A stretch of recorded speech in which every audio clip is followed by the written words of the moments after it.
तो हमारे सामने ये जो है, ये एक फिजिक्स का एग्जाम पेपर लग सकता है, लेकिन ये सिर्फ एक पेपर नहीं है। समझिए कि ये एक मैप है, एक ऐसा नक्शा जो हमें उन नियमों तक ले जाता है जिनसे हमारी दुनिया चलती है। तो चलिए मिलकर इस मैप के रहस्यों को खोलते हैं। और यही हमारा सबसे बड़ा सवाल है। इसमें दिया हर सवाल असल में एक सुराग है जो हमें नेचर के कुछ सबसे गहरे सिद्धांतों की तरफ ले जाता है। तो ये सिर्फ नंबर्स की बात नहीं है, ये तो एक खोज की पूरी जर्नी है। तो हमारी ये खोज शुरू होती है एक अनदेखी दुनिया से, रुके हुए इलेक्ट्रिक चार्जेस और उनकी रहस्यमयी ताकतों से। फिजिक्स के कई बड़े राज यहीं से खुलने शुरू होते हैं। तो सबसे पहले बात करते हैं इलेक्ट्रिक डाइपोल की। इसे इलेक्ट्रिक फील्ड्स का एक बेसिक बिल्डिंग ब्लॉक कह सकते हैं। पानी के मॉलिक्यूल से लेकर हमारे फोन के एंटेना तक ये छोटी सी जोड़ी कुदरत में हर जगह एक बहुत बड़ा रोल निभाती है। अब ये डाइपोल सिर्फ ऐसे ही नहीं रहते, ये अपने चारों तरफ असर का एक जाल बना लेते हैं जिसे हम इलेक्ट्रिक फील्ड कहते हैं। और जैसा कि हमारे सोर्स क्वेश्चन में बताया गया है, इन डाइपोल्स को इस फील्ड के अंदर घुमाने के लिए काम करना पड़ता है, मतलब एनर्जी लगती है। और इन फील्ड्स को समझने के लिए हमारे पास एक बहुत ही पावरफुल टूल है, गॉस का नियम। अब ये जो फॉर्मल डेफिनेशन है, ये सुनने में थोड़ी मुश्किल लग सकती है, लेकिन इसके पीछे का आइडिया कमाल का सिंपल है। इसको ऐसे समझिए, मान लीजिए एक काल्पनिक बुलबुला है। अब इस बुलबुले की सतह से कितना इलेक्ट्रिक फील्ड बाहर निकल रहा है, ये इस बात पर डिपेंड नहीं करता कि चार्ज अंदर कहाँ रखा है या बुलबुला कितना बड़ा छोटा है। ये सिर्फ इस बात पर डिपेंड करता है कि उसके अंदर टोटल कितना चार्ज फंसा हुआ है। बस इसी प्रिंसिपल से हम चार्ज शीट्स जैसी चीजों के पास फील्ड कैलकुलेट करते हैं। चलिए अब इन फील्ड्स को जरा काम पर लगाते हैं। ये है पैरेलल प्लेट कैपेसिटर। इसको आप सर्किट के लिए एक छोटी रिचार्जेबल बैटरी की तरह सोच सकते हैं, जो एनर्जी को एक इलेक्ट्रिक फील्ड में स्टोर करती है। लेकिन यहां एक प्रैक्टिकल सवाल उठता है, जैसा कि हमारे सोर्स मटेरियल में भी पूछा गया है। एक छोटी सी जगह में ज्यादा एनर्जी कैसे स्टोर करें, मतलब इसकी कैपेसिटी कैसे बढ़ाएं? और इसका जवाब छिपा है प्लेट्स के बीच एक खास मटेरियल डालने में, जिसे डाई इलेक्ट्रिक कहते हैं। ये एक छोटा सा स्टेप कैपेसिटर की एनर्जी स्टोर करने की क्षमता को कई गुना बढ़ा देता है। तो सीधी सी बात यह है, जितना बेहतर इंसुलेटर उतनी बेहतर स्टोरेज।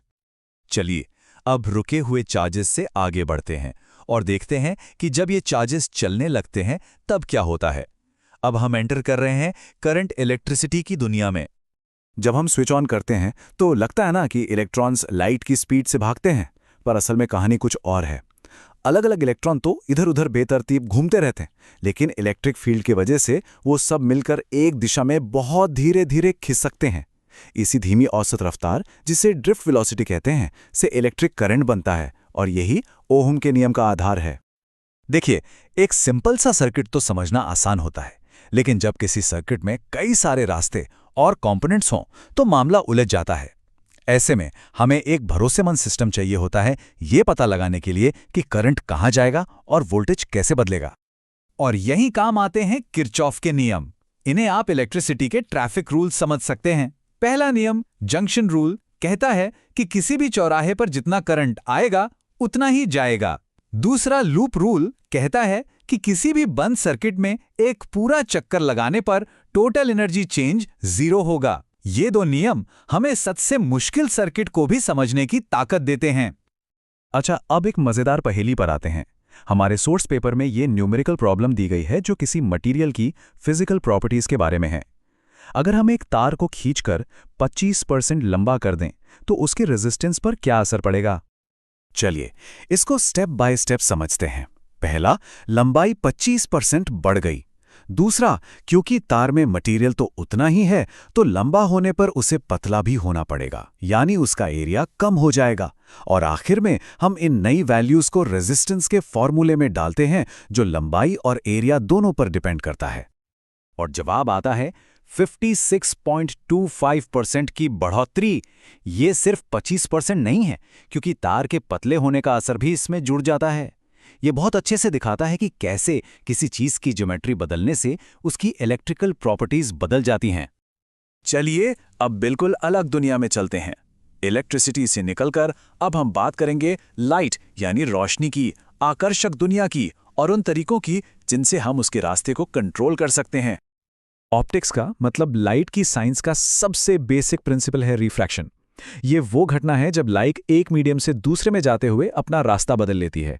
यही वजह है कि पानी के ग्लास में रखी स्ट्रॉ मुड़ी हुई दिखती है, और इसी के दम पर दुनिया के सारे लेंस काम करते हैं। और सबसे कमाल की बात यह है कि लाइट कितना बेंड होगी इसे मैथ से कंट्रोल किया जा सकता है।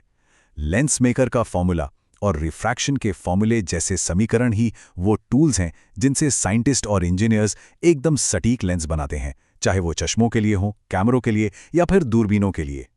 अब एक और विजुअल पहेली जो हमारे देखने के तरीके और लाइट की फिजिक्स से जुड़ी है। सोचिए कि कांच के एक सॉलिड गोले के अंदर एक छोटा सा हवा का बुलबुला फंसा है। तो सवाल यह है कि बाहर से देखने पर क्या वो हमें वहीं दिखेगा जहां वो असल में है? इसका पता लगाने के लिए हम फिर से रिफ्रैक्शन के फॉर्मूले का इस्तेमाल करते हैं।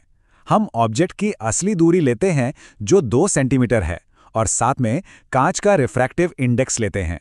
जब इन वैल्यूज को फॉर्मूले में डाला जाता है तो वो हमें बताता है कि लाइट की किरणें कहां से आती हुई लगेंगी। ये एक खूबसूरत ऑप्टिकल इल्यूजन है जिसे फिजिक्स एकदम सटीक तरीके से प्रेडिक्ट करती है। तो हमने ये कुछ अलग अलग प्रॉब्लम्स तो देख लीं।